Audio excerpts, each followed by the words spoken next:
ជំរាបសួរបងតាគ្នាដែលកំពុងតែស្វែងរកទិញផ្ទះប្រភេទផ្ទះអាជីវកម្មបាទខ្ញុំមានផ្ទះអាជីវកម្ម3ល្វែងជាប់គ្នានៅជាប់នឹងសាលារាជបណ្ឌិតសភានេះបាទសាលារាជបណ្ឌិតសភាហើយខាងនោះផ្លូវសហព័ន្ធរុស្ស៊ីអញ្ចឹងបងចុះមកពីផ្លូវសហព័ន្ធរុស្ស៊ីតាម150ម៉ែត្រទេដល់ផ្ទះរបស់យើងដែលកំពុងដាក់លក់នេះហើយផ្ទះនេះមាន3ល្វែងជាប់គ្នាហើយលក់ទាំង3ល្វែងមកលក់តម្លៃពិសេសបងចាប់អារម្មណ៍ប្រភេទផ្ទះអាជីវកម្មបាទចុះពីផ្លូវធំមកបន្តិចជាប់សាលារាជបណ្ឌិតសភានេះហើយផ្ទះដែលយើងដាក់លក់ហ្នឹងគឺនៅខាងនេះ3ល្វែងជាប់គ្នាបាទប្រភេទផ្ទះថ្មីផ្ទះស្អាតបាទអាចបើកអាជីវកម្មបានហើយជាក់ស្ដែងរាល់ថ្ងៃហ្នឹងគាត់កំពុងតែបើកអាជីវកម្មដែរបាទសម្រាប់ទំហំដីផ្ទះនេះក្នុងមួយល្វែងគឺមានទំហំដី5គុណនឹង 22.13 ម៉ែត្រហ្នឹងហើយទំហំផ្ទះវិញគឺ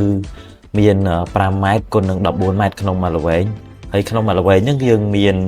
3បន្ទប់គេង3បន្ទប់ទឹកបាទប្រភេទប្លង់រឹងបាទហើយសភាពផ្ទះនៅខាងក្នុងនេះគឺថ្មីនៅស្អាតគ្រប់ល្វែងទាំងអស់ហ្មងហើយយើងមានជាសាលសម្រាប់ប្រជុំធំមួយនៅខាងលើដំបូលផ្ទះ